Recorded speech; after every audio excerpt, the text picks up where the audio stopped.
Before you ask the question, is it a good idea to ask permission?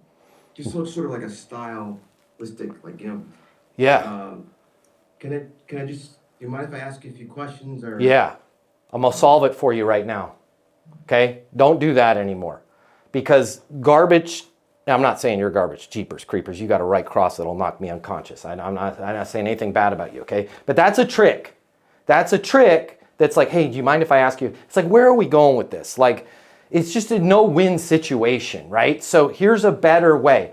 I get why you're saying that. You're saying, I want to say, do you mind if I ask you a couple questions? Or is it okay if I ask you a couple questions? Or can I ask you a couple questions? Because it might be a sensitive subject, right? It might be something that they're uncomfortable talking about. Here's a better way to soften that. We're going to put, straight out of the eastonuniversity.com portal, we're going to put a softener in front of it. And the softener is not, can I ask you a couple questions, okay? Which is a all or nothing request. They can say yes or they can say no. We don't like those types of things because when somebody goes no, you're like, dang it, that was my whole routine. What do I do now? You're just going to put a softener in front of it that goes just out of curiosity.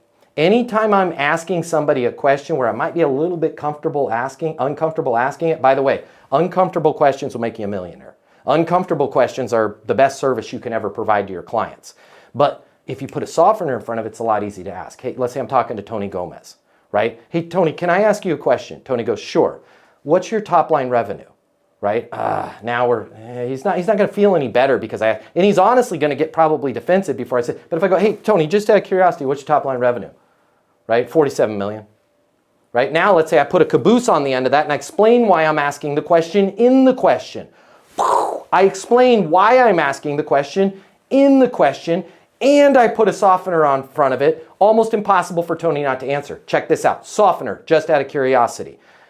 Question, what's your top line revenue? Why I'm asking the question, where do you want to be? Because I'm trying to find the gap. So that sounds like this. Hey, Tony, just out of curiosity, where are you at in terms of top line revenue? Where do you want to be? 47 million, we want to get to 65. How'd you come up with 65? Right? Or if I'm really feeling unconfident today, just out of curiosity, how'd you come up with 65 million? By the way, they're not counting how many times you said just out of curiosity. They don't even hear that you said it.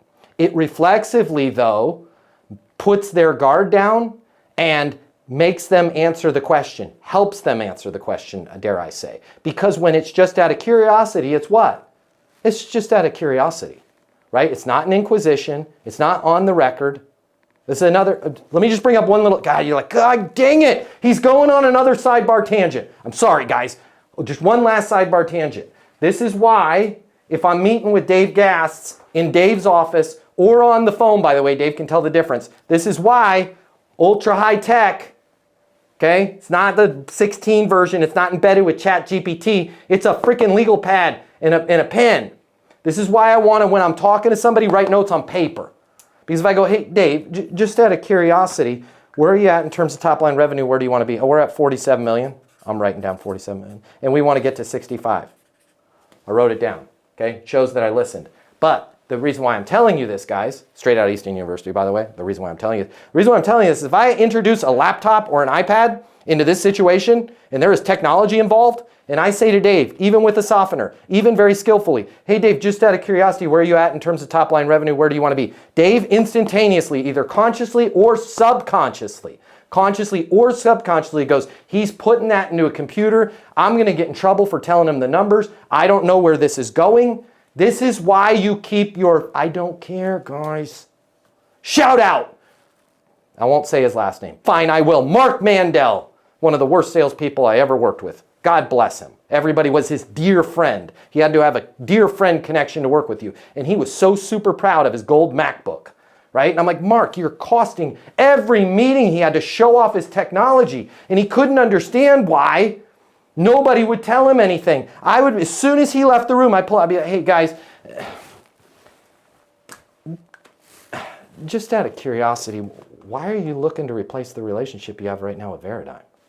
Oh my God, let me tell you about it. When you say you're having problems with the reporting, can you give me a specific example? Right? Mark was there to give them a show off of his technology. Gosh darn it, there I went on a tangent.